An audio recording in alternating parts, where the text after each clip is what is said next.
Meta Monday. In this Meta Monday episode, I'm going to go over Gabubond. With Nationals fast approaching on the horizon, Gabubond is one of the most consistent decks. But depending on your version, each has its own strengths and weaknesses. From Rookie Rush Gabubond, Pepsi Gabubond, to Ancient Gabubond.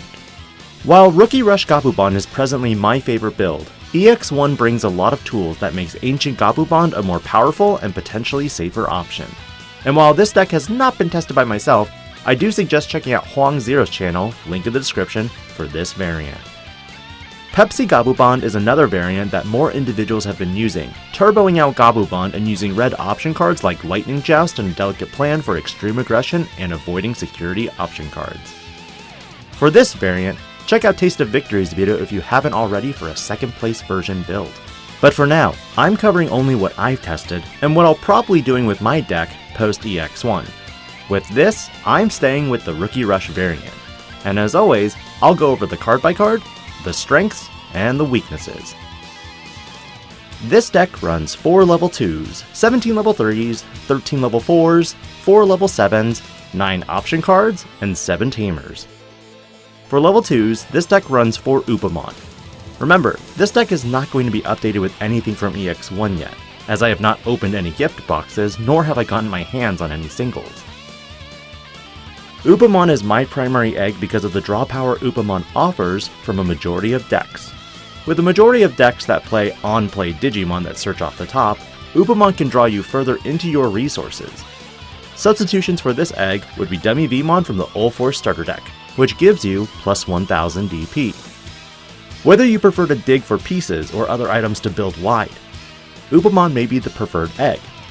But for DP buffs, the Demi-Vmon is also an excellent choice to pursue.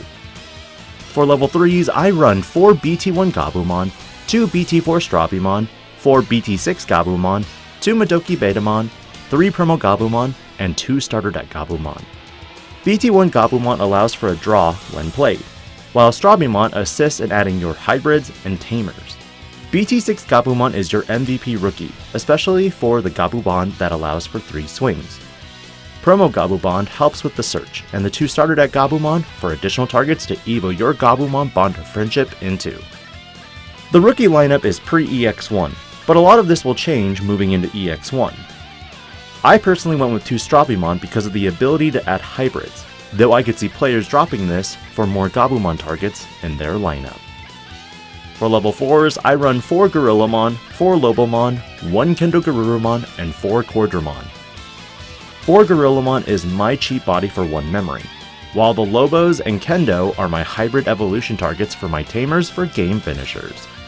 Remember, for the BT6 format with security control and 3 musketeers running amok, they can target our tamers for a simple hybrid evo and swing. And finally, Cordramon for security Digimon that could potentially net me 2 cards. Moving into EX1, there's not a lot I would change in the level 4 lineup, primarily because there's no P010 Greymon equivalent for Garurumon that has its own standalone effect. And in order to properly utilize Garurumon from EX1, you have to evo over it. But that takes away from the aggressive style of this build. For level 7s, this deck runs Gabumon Bond of Friendship, the main heavy hitter of the deck.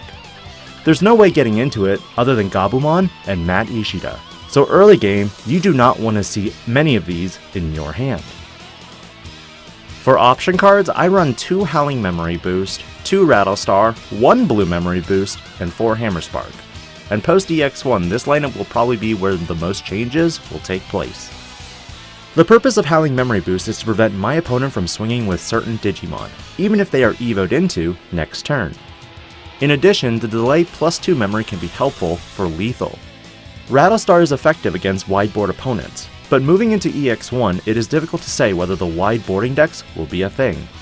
I've seen many players refer to the BT6 meta as the Raise meta, primarily hiding in the Raise, then swinging in for lethal for 1 turn. 1 single blue memory boost for the extra searchability, in particular for Gabumon Bond of Friendship. And lastly, Hammersparks for the save and the security. For less wideboard metas, you may drop the Rattlestars altogether, and add in 2 more blue memory boost. Who knows, if you have enough memory boosts out, you could potentially just slam down a Gabumon Bond of Friendship for its on-play cost and really threaten your opponent.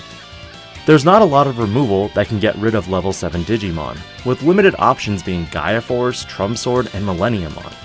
Remember, Agumon can only delete 13k or lower Digimon, which means it can't even delete itself or Gabubond in attacks. For Tamers, it's the standard 3 Davis Motomiya for memory fixing, and 4 Matt Ishida for the obligatory Gabubond build. There's not a whole lot to say here, mainly because they're just really good cards. Davis, other than memory fixing, lets you search the top 3 to add a blue and or green Digimon. Matt lets you gain a memory when you push a Gabumon from Raise to the battlefield and draw 1 card. And again, this effect stacks. Rookie Rush Gabubond is another aggro deck that is very friendly towards newer players. In that regard, most of your early game is spent searching for combo pieces, i.e. your Tamers and Gabubond itself, before going in for lethal. As you search, you're chipping into the security one small body at a time, which is one of its greatest strengths. As for weaknesses, I find decks that are heavy on security option cards and Takumi Aiba to be your main effectors. Although Takumi doesn't hurt Gabubond as much as Agubond because blue has the memory option cards to stabilize. Moving to EX1, the newer build that I am currently proposing maximizes the efficiency with Gabumon and drops Strabimon and maintains only Madoki Betamon. With EX1 Gabumon, this card is one of your primary ways to dig for Gabumon Bond of Friendship and also your Tamers.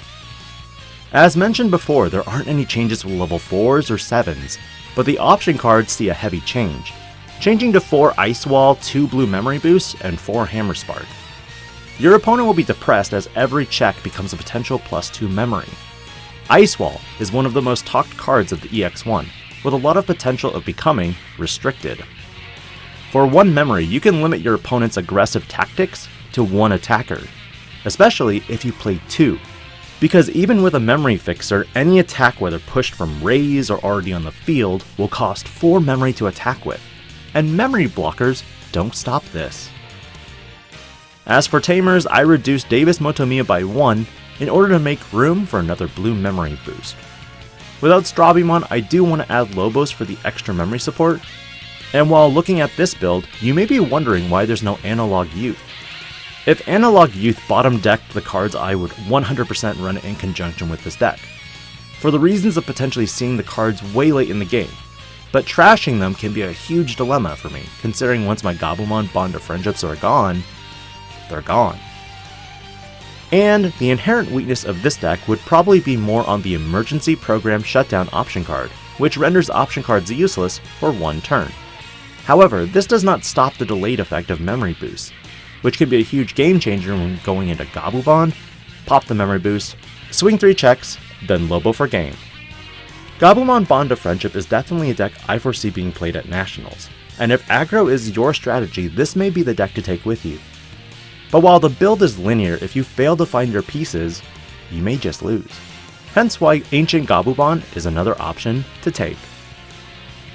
My tentative plan right now is to finish up the meta of BT6 with security control, before building into EX1 decks after some playtesting.